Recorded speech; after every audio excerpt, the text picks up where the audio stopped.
बोली, भद्र व्यवहार, शालीन व्यक्तित्व, यही नै राजकुमार शाक्यको परिचय। सन् 1966मा ललितपुरको थैनाटोलको एक साधारण परिवारमा जन्मनुभएका शाक्य एक असाधारण र विलक्षण प्रतिभाका धनी व्यक्ति हुन्। परम्परागत थोजा माजा कलाकारिताबाट संसारमा आफ्नो अलग पहिचान बनाउन सफल कलाकार शाक्यले आफ्नो छोटो जीवन अवधिमा सयौं कलाकृतिहरू निर्माण गर्नुभएको छ।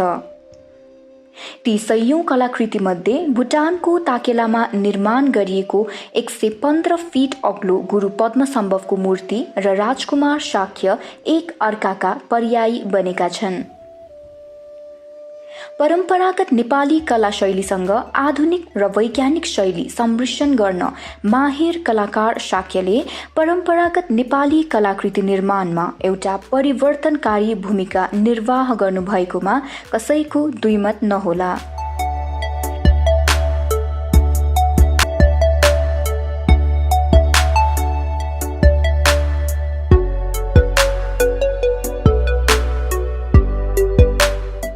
उहाँका कला सृजनाहरू मानिसको सोच्ने शक्ति भन्दा धेरै माथि रहेको पाइन्छ।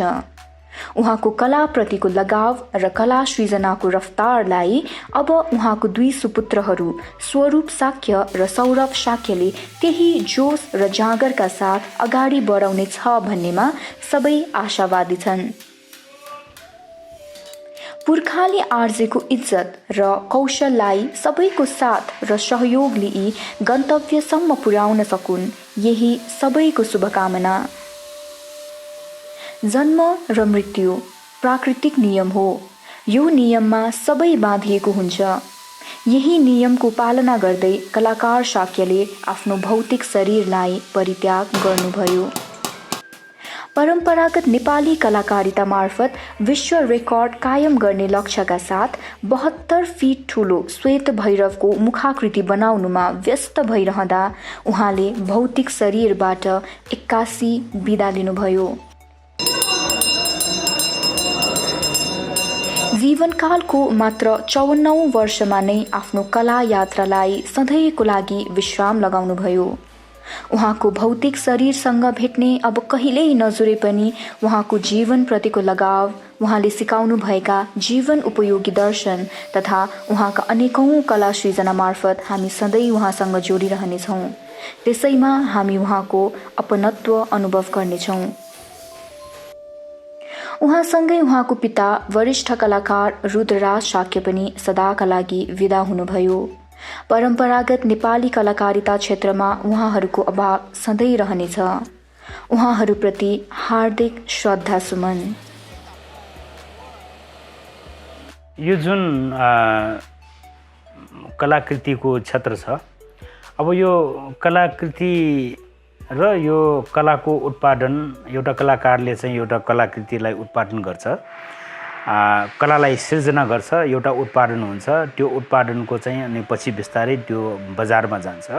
अब कसैले चाहिँ त्यसलाई चाहिँ मन पराएर त्यसलाई चाहिँ किन्छ, कसैले त्यसलाई चाहिँ सजाएर राख्छ। अब यो जुन नेपालको सन्दर्भमा यो परम्परागत कलाकृतिहरू अलिकति धार्मिक सांस्कृतिक रूपमा चाहिँ हामीले कलाकृतिहरू उत्पादन गर्छौँ। अब यो उत्पादन गर्दाखेरि चाहिँ यो एउटा चाहिँ उद्योगको रूपमा, एउटा कम्पनीको रूपमा जानुपर्ने देखिन्छ। यो सानो चाहिँ एउटा सानो कलाकृति मात्र होइन, एउटा पिस दुईटा पिस मात्र होइन, यो त अब साइजमा पनि ठुलो भएर जान्छ। यदि अब पछि चाहिँ चाहनाको अनुसार चाहिँ यसको क्वान्टिटी पनि धेरै भएर जान्छ। अब मन्दिरै बनाउनु पर्ने, ठुलो मूर्तिहरू नै बनाउनु पर्ने, त्यो हिसाबले चाहिँ प्रोजेक्ट पनि अब ठुलो भएर जान्छ।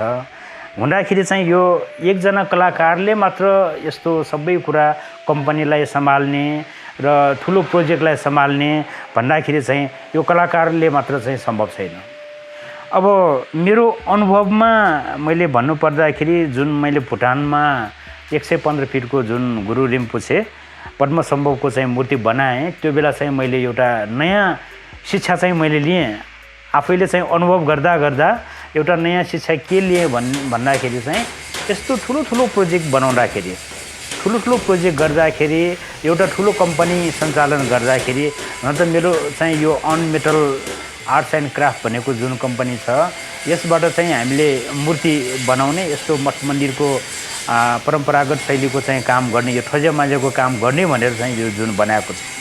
अब यो कम्पनीले चाहिँ काम गर्दा गर्दा भुटानमा मैले 115 फिटसम्म साइजमा चाहिँ ठुलो एउटा चाहिँ त्यो प्रोजेक्ट मैले लिँदाखेरि मैले चाहिँ अनुभव गरेको के छ भने यो कलाकृति मात्र होइन, कलाकारको कुरा मात्र होइन, यसमा चाहिँ अरू पनि 3वटा विषय चाहिँ यसमा थपेको मैले महसुस गरेँ।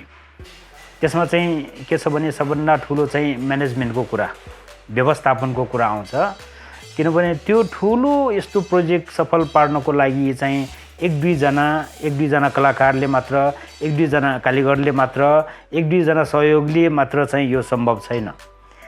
भन्दाखेरि चाहिँ हामीले चाहिँ त्यहाँ करिब 60 जनाको टिमलाई, त्यो पनि 3वटा देशको मान्छेहरूलाई चाहिँ समेटेर एकै ठाउँमा बसेर एउटा प्रोजेक्ट चाहिँ सफल पार्ने त्यो एउटा चाहिँ जिम्मेवारी मैले लिएको।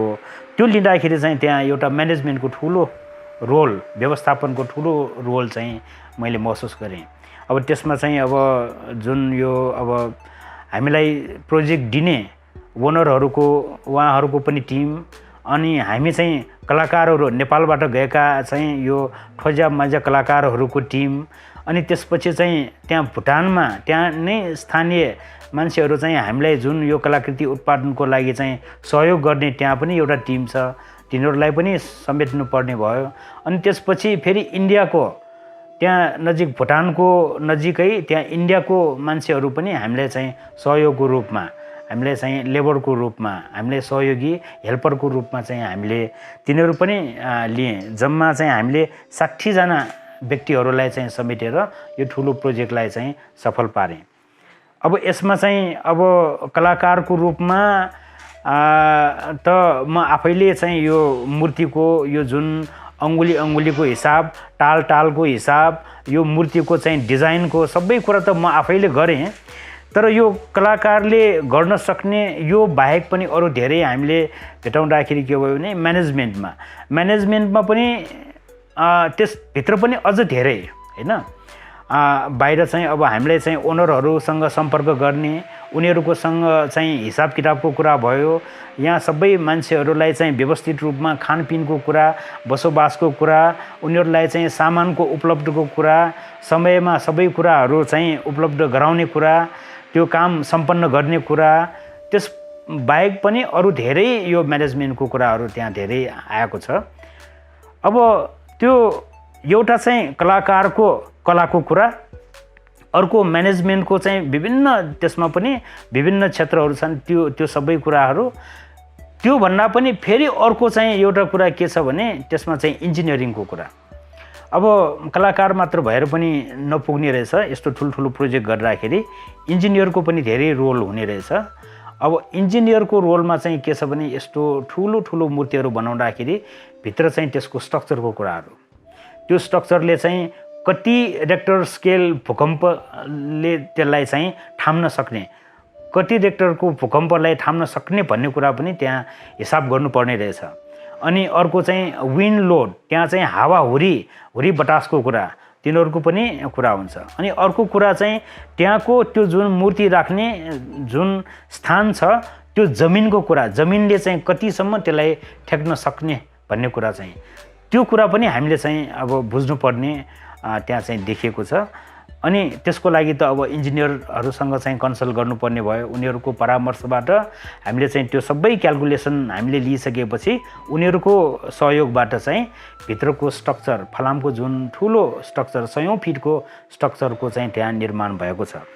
अब त्यो स्ट्रक्चर निर्माण मात्र गरेर पनि अझ हामीलाई चाहिँ पुग्दैन, त्यसलाई चाहिँ बाहिरबाट जुन कलाको जुन कलाकृतिको चाहिँ आकार प्रकार छ, त्यो साइज र त्यो डाइमेन्सन र यो भित्रको स्ट्रक्चर, इन्जिनियरिङ स्ट्रक्चरसँग चाहिँ फेरि एक आपसमा चाहिँ त्यहाँ मेल खानुपर्ने त्यो स्थिति पनि मैले देखेको छ। भन्दाखेरि हामीले कलाकारले चाहिँ इन्जिनियरको कुरा पनि हामीले चाहिँ बुझ्नुपर्ने, इन्जिनियरको हिसाब किताब पनि हामीले चाहिँ सुन्नुपर्ने, उनीहरूको पनि हिसाब किताब हामीले जान्नुपर्ने, उनीहरूको सल्लाह अनुसार पनि हामीले चाहिँ त्यहाँभित्र स्ट्रक्चरमा चाहिँ काम गर्नुपर्ने त्यो पनि देखिएको छ।